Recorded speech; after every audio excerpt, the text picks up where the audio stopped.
Scott offered me the opportunity to make this little announcement, and it occurred to me maybe I'll just do it this way. The deal is, yesterday I turned in my resignation letter after really quite a long time, so hopefully I won't digress too much or take too long with this, but just a few things I want to say. Um, some jobs are what you do, some jobs are what you are, and that's the way I've always looked at my job. I've pretty much loved about every minute of it. It's what I was born to do, and I dreaded this, like letting it go, for a really long time, as if I would be abandoning my post. I visited a couple of years back with my high school English teacher who is still alive. She's past the age of 90, mentally sharp, in good shape. She urged me to go ahead and let it go. She said she taught until she was 75. The library at the new high school complex at Waxahachie is named for her and for her husband. I didn't go to school at Waxahachie, but we'll skip the details on that. Hope you can hear me. I'm not talking very loud. Anyway, I've been hanging around Weatherford College since 1978.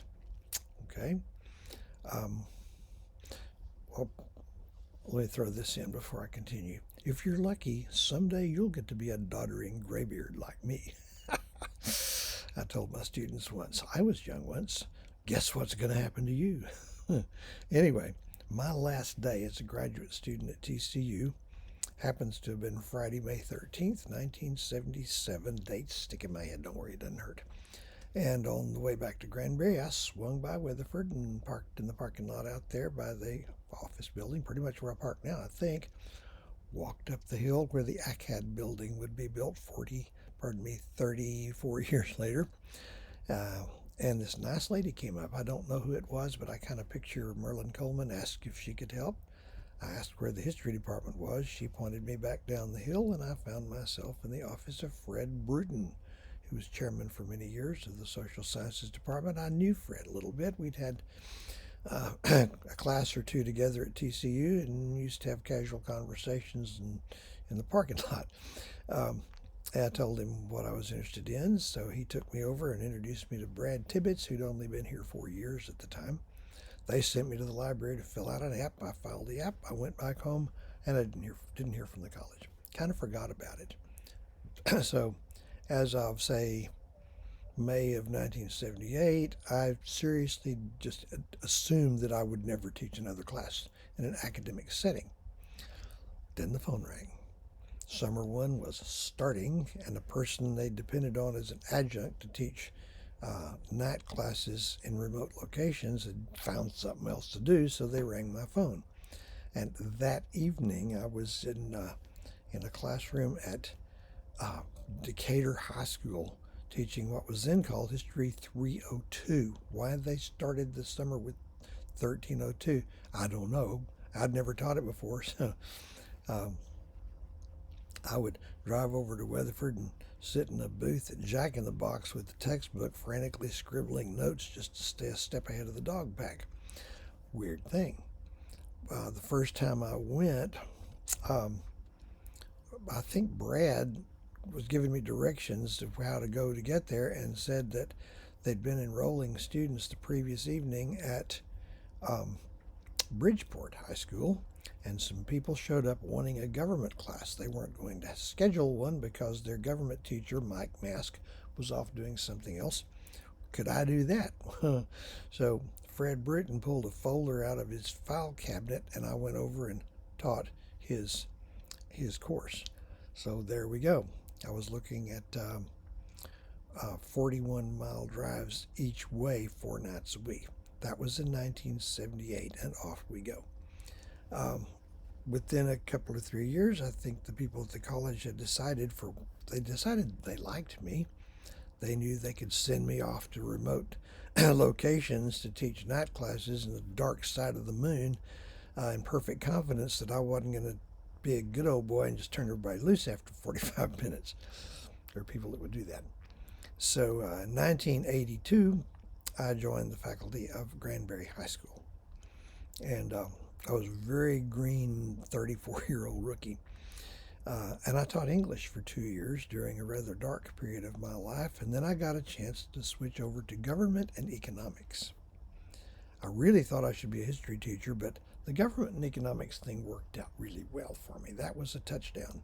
I'd been apprehensive. Um, if you've ever taught 10th graders, I thought, well, if I'm having this much trouble with 10th graders, what's it going to be like with seniors? Very different, okay? The seniors had been kind of winnowed out by then. They're sweat hogs that don't make it that far. And they could understand most of the words I used, and they were scared, not of me, but of the real world. High school seniors. They know that they're going to walk the stage, and then they're going to be facing live ammo. So government and economics, I taught that for 9 years. Fell in love with economics. Meanwhile, I was still teaching night classes in summer school here at the college. And around 1985 or so, they started dangling this full-time thing in front of my face, and it never would work out. Turns out that they'd had to fire a long-time history teacher. They had two history teachers. One of them was Fred Bruton, the department chair. The other was a man whose name I do recall, but there's no need to bring it up. He had sold his soul to demon rum, and they had to let him go. It was a trauma for everyone because in those days the Weatherford College faculty was a very tightly knit group of people. I think the college's total enrollment had not yet reached 1,000, so it's a smaller community. Okay. At first, I could get pretty excited about this, but then it just kept being offered and jerked. See, the board did not agree to fill the vacancy created by the firing. So they had me doing part-time. They had Kent Miller, Quentin Reeves, Carol Eppright, all, teaching history classes. But then a new president came along. Jim Boyd came over from the education department at Tarleton. One of the best presidents we've had in my tenure, and I've seen quite a few now. And they decided to fill the position. So, again, a date I remember, April 20th, 1993, the day after the Mount Carmel fire. I came over to the college, which is it, and was ready to go upstairs to teach my night class, and I found a sticky note in my mailbox. I recognized Fred's handwriting, and it began with the words, "Tom, if you are still interested." I didn't know if I was. My high school job was about as good a high school job as you're going to find. Very well-run school, all of that. But I had to go for it, and I did. And we had an incredibly complex hiring process, long since abandoned. But they chose me, and I hope that I've justified the confidence that they had. Okay? So, seen a lot of stuff over the years, and it's been a great honor to be a member of the faculty of Weatherford College, to have such excellent colleagues around me, and so keep the faith, and please, I hope, don't let Weatherford College turn into another dull, drab, same old boring ideological monoculture, if you know what I mean. What I see that concerns me deeply is academia in general has gone away from teaching students to be broad-minded and is now teaching them to be narrow-minded, thinking that narrow-mindedness is broad-mindedness. Well, anyway, as far as my doing adjunct work, I'm in TRS, and when you're a TRS retiree, a full year has to elapse before you can even say the word part-time work out loud. You can't be retired and not retired at the same time. So anyway, this might fit in better later on, but news travels, so I'm letting you know right now this way. So as I say, keep the faith, hail and farewell.